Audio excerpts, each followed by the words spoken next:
Welcome back. We have Greg Porcaro here, who is our tax expert, and one of the things we talked about a little bit before we did this show is something called The Dirty Dozen, which apparently is a movie. Very good movie, by the way. But it's something that the IRS puts out to guide us along, I guess, tax avoidance, but also what's out there fraudulently. Maybe you could tell us a little bit more in general why they put that out, and do they put it out annually? Yes, it's been about 20 years, and though I don't think they drew their motivation from the movie really is very good if you haven't seen it. But so they do this, it's informative, not legislative, statutory, or anything like that. It's just guidance for people to say, look, this is what we're seeing, the IRS is seeing, and they see a lot of stuff. Yeah. So it's actually very helpful, and it's designed to try to shy people away from transactions that on the surface might appear to be legitimate from a tax planning point of view, but have problems. They're way more complicated than they're sold, and there's a compliance issue. And when the IRS identifies those things, they target those things. So they're trying to give people a warning, hey, this is, if you're going to do this, make sure you do it right, or you could get in a lot of trouble, kind of thing. Does this list also mean that they're seeing a lot of it, so now they're going to focus in on it? Well, when there's like common things that come up, like right now we've had a lot of fraud, consumer fraud issues, for example, so they're pressing it. And I went back and looked at the last few years. You'll see some cycle on and come off and on, depending on what they're seeing. Yeah. So yes, there's definitely a relationship to what they see in the field, so to speak, yeah, and what they are trying to prevent taxpayers from doing, so they stay out of trouble. So you mentioned, fraud or consumer fraud. Can you tell us a little bit about where they're targeting, because this happens to be one of their 12 items? So obviously identity theft's been a big problem, and that's with COVID benefits being out there and so lucrative, they saw an uptick in people filing fraudulent returns in order to get that child tax credit that was expanded, and the COVID stimulus payments. So they saw a lot more of that because there was a lot more money on the table naturally.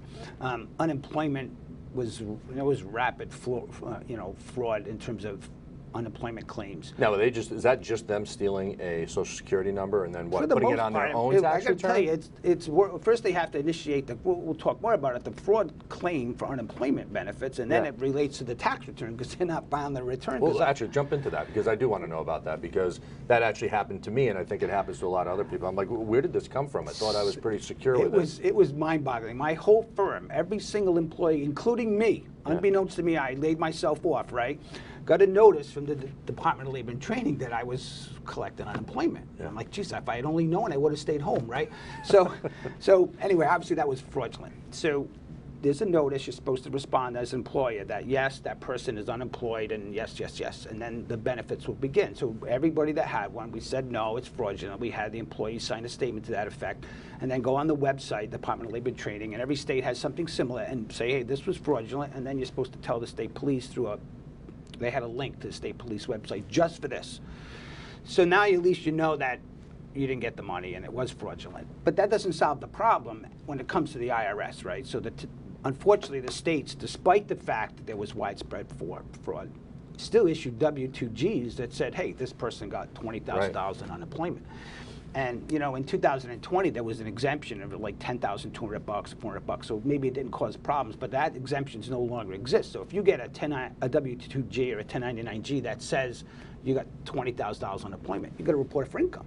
But if you never got the money, that's kind of a painful thing, right? So now you have to deal with that.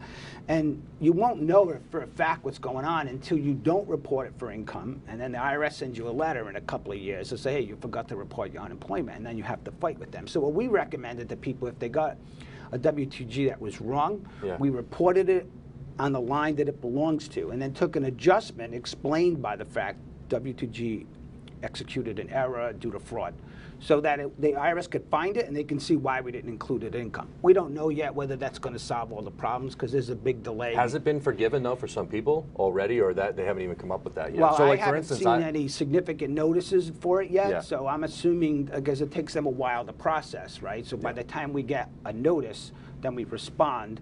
We'll see how it goes. Now, ideally, you would contact the state and say, send me a corrected one because we didn't get it. But our experience. But the money went out, so they want to make sure it gets taxed. The state actually lost out. That's fraudulent to them too. Well, so that's a whole other problem, in terms of how they replenish the unemployment fund for the money that was stolen without putting it on the backs of business owners. We'll see how that plays out. getting the corrected form would be great, but it's very difficult, if not impossible, to get the state to reissue a form that says it's zero. Right. It's like, we haven't had any success with that yet at all. So if you have the notice if you received an incorrect form, put it on the return and take it off and explain why. Okay. If you get a notice that say you forgot or didn't know, you might not even have seen the W-2G, right? Make sure you respond to the IRS, because as far as they're concerned, they're correct. Yeah, okay. So let's talk about the IRS and communication, right? So if you can tell kind of the audience, how should they be receiving it? I mean, there's so many ways for us to get information. There's the mail, there's phone, there's the email, whatever there may be. But obviously, I think the IRS only does it one way. Can you kind of tell our viewers about that so they're aware? Because even people that are very sharp at times, I find end up going down the wrong road and end up getting, duped a little bit on this. Well, the IRS is a very intimidating organization, right? So when people get communication from them, they tend to panic. Yeah. So, but the IRS and their website, irs.gov, lists all 12 of the dirty dozen, and you can look at all the details, but they do not initiate correspondence or communication with text, emails, or phone calls. They're going to send you a notice, and as the level of issue goes up, eventually they send you certified mail. Once you initiate conversation, you might be able to talk to someone. So if you had a revenue officer who's trying to collect the debt, you could talk to a person, but they'll verify their existence. But they're never going to call you out of the blue and say, by the way, you owe 10 grand. If you don't pay us, we're going to send the sheriff. They don't do stuff like that. But that is a very common one, correct? It is, because it scares people. Because they don't know that the federal government can't send a sheriff to your house because you owe them money. I mean, I know personally people who've had that, and then they're actually asking for gift cards, and what ends up happening. That's a dead giveaway, right? It is, but if you think about it, I mean, for certain people that are home and don't know enough about what's going on in the world, or maybe are not up to it, maybe they're a little bit older, tend to fall into that because they're just scared now and they just want to get this behind them and do Everybody that. sees it. I mean, I've gotten texts that said, I had a call, I'm in trouble, whatever, and I know I'm not in trouble, so I don't worry about it. And now they're getting even more sophisticated because you mentioned, the logo can easily be replicated. So you can get an email from an IRS that appears to be legitimate because it has their logo on it. It's not. Okay. And in doubt, throw it out. That's what I tell my staff when we review and make sure we're very vigilant about the emails that we get.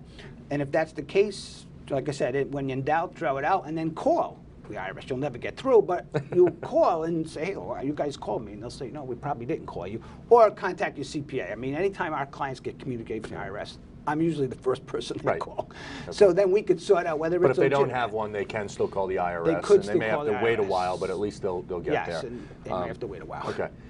Kind of in this same realm, we talked about this, but you get those commercials. Hey, if you owe $10,000 to the IRS, it's an attorney or someone that can solve your problem. Are those legitimate? Well, conceptually, they're legitimate. They're offering compromise process, which is a mechanism by which the federal government and the states can say, look, you owe us X amount, but if you meet certain criteria, we're going to take less than what you owe and settle the debt. That does work. There is a system for it. The problem with the commercials, which have always frustrated me, they make it look easy. I've done several offers of compromise, federal and state. Our success rate, despite our diligence for trying to identify legitimate opportunities for an offer of compromise, is maybe a third. Yeah. Federal government doesn't want to walk away from this money. We're just, happy about it, right? So you have to verify and prove to them that they won't collect what you owe them within 10 years, which is the general statute of limitation of collection from the date the assessment is made. So they make sure they go through your assets and income potential. If they can get all their money, that's what they're going to want. Yeah. And because they have so much power in collection, levies, all that kind of stuff, take your salaries, a lot of things they can do, they're not too quick to run away. So it's a very difficult process. So what these firms do, or OIC mills they call, IRS calls them, is they say, look, give me $2,500. And I've seen it. We've helped people get around this problem when they use the wrong company. And then nothing happens. Wow. The offer and compromise process is very complex. You have to provide documentation for everything, bank So they're just collecting their fee and then never solve your problem? They never solve the problem. Okay. And I shouldn't say never. I'm sure there are legitimate firms out there that specialize in this, but you've got to be really careful that you're not, that you just don't fall for the hype and then not get out of debt with the IRS. Yeah. You really should be using someone who's really, maybe a tax attorney or a CPA who has experience with collections. So I do many of them, but only if they're good, I think we can win. I don't bother even trying. If someone's got sufficient net worth, that there's no way the IRS is going to walk away, because there's a formula. It's not complicated. Yeah. And the IRS on their website has a pre-qualification tool, which I've experimented with. It's not broad enough, but in the very simplest scenario, someone could go through and answer some questions and see if they got a shot before they even pay anybody. Yeah. I don't think it's going to work, but you could give it a try. All right, getting close on time here, but one thing that's very important to me, being in the business that I'm in, not that I use cryptocurrency with my clients, but you know, I'm starting to see stuff kind of sneak in now or beyond the questionnaire within the tax return. How are we, or what's going on there? If this is part of that dirty dozen, tell me about cryptocurrency, Bitcoin. So the government's been freaked out about this because of the potential for anonymity, where they won't know who has this money. IRS claims they can see more than we believe we can see. Whether that's true or not, we don't know. But the 1040 was modified so that you have to answer a specific question relative to the existence of cryptocurrency accounts or digital assets. Okay. And if you say no, and all of a sudden they pop up somewhere after the fact, well, then you've got a possible, why did you say no on a return that you've signed under penalty of perjury. You really don't want to be in that scenario. So we're worried that people are doing that and don't even realize What's the it's question? a problem. Is the question just, do you have it, or do they want to know it specifically? It's more specific. Did you own, trade, transfer, purchase? It's a broad question. Okay. And apparently the IRS said if you already had an account and there was no activity, you don't have to tell us. Okay. But if you did something, but you don't have to say anything specifically with how much or whatever yes it would no. be. And the same things for offshore accounts. They ask you, that question's been there forever. Do you have an account offshore? If you say yes, you're supposed to report it. And if you don't, the penalties are through the roof. Okay. So we recommend compliance in this area heavily. All right. We might have gone through the half dozen, but we got through those 12. I appreciate the information as always. My I'm pleasure. sure we will see you soon. When we return, we're going to tackle the current financial markets. Stay tuned.